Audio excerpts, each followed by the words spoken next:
Good morning. Dr. Ed Young captured a powerful truth when he said, "Humanity has drunk from many wells in its trek across history, trying to slake its thirst. Cain gulped deep from the fountain of power and remained dry.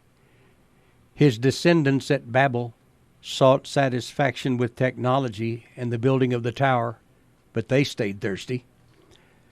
Zipping forward in time, medieval thinkers dipped into the trough of philosophy. Enlightenment scholastics rationalism. Modern man slurped from science and postmodern humanity from the occult. Yet the thirst is pandemic.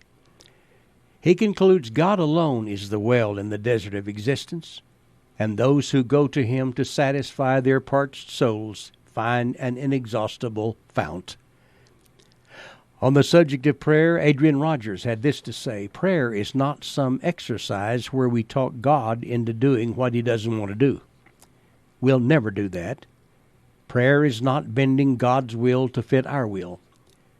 Prayer is finding the will of God and getting in on it." In the Garden of Eden, the first Adam said, "Not thy will, but mine be done." The second Adam, the Lord Jesus, prayed in another garden, "Not my will, but thine be done." End of quote. I remember a number of years ago hearing of a preacher who used as a title for his sermon, "If I Were God." In his rhetoric, he went on to list a number of things where apparently he thought he could have done better than our Maker. Then there is this testimonial from the wisest human being who ever lived, King Solomon. Here's his take on the subject. "For everything there is a season, a time for every activity under heaven, a time to be born and a time to die, a time to plant and a time to harvest, a time to kill and a time to heal, a time to tear down, a time to build up. There's a time to cry and a time to laugh, a time to grieve and a time to dance, a time to scatter stones and a time to gather stones, a time to embrace and a time to turn away, a time to search and a time to quit searching, a time to keep and a time to throw away, a time to tear and a time to mend, a time to be quiet and a time to speak, a time to love and a time to hate, a time for war and a time for peace." Solomon concludes his testimony by saying, "What do people really get for all their hard work?